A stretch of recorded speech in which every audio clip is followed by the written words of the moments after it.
Hello guys, welcome to our channel. రీసెంట్గా Poonam Pandey చనిపోయిందన్న news అనేది చాలా స్ప్రెడ్ అయింది. నేను వే2 న్యూస్లో అయితే చూశాను.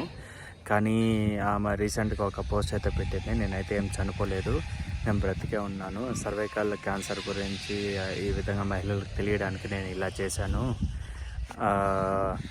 అండ్ ఇప్పుడు అలా చేయడం వల్ల చాలామంది దాని గురించి డిస్కస్ చేస్తున్నారు అనే విధంగా అయితే దాంట్లో అయితే పోస్ట్ చేసింది.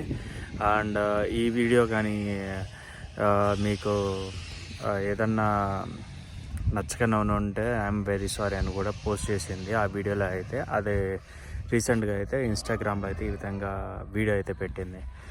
అంటే దాని గురించి ఎవరికి మహిళలకు చాలామందికి తెలియదు. దాని గురించి జస్ట్ తెలియాలి, ఒక అవగాహన రావాలన్న విషయం కోసమే నేను చేశాను, లేకపోతే నేను చేసేదాన్ని కాదు అని అయితే దాంట్లో అయితే పేర్కొంది.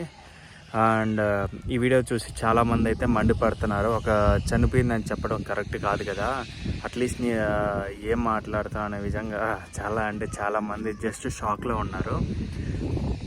ఇలా కొన్ని యూట్యూబ్ ఛానల్స్ ఏంటంటే ఏకంగా దాని గురించి వీడియో తీసి ఏకంగా పోస్ట్ చేసేసి పూనం పాండే ఇంకా లేరు, తను మనకు దూరం అయింది అది ఇది అని పెట్టారు. అన్నీ నిజం కాదు, అన్నీ ఊరికే జస్ట్ దాని గురించి జస్ట్ అవగాహన రావడానికి మాత్రమే అలా చేసింది. ఓకే గాయస్, మరిన్ని వీడియోస్లో అయితే మళ్ళీ కలుసుకుందాం. అంతవరకు బాయ్ బాయ్.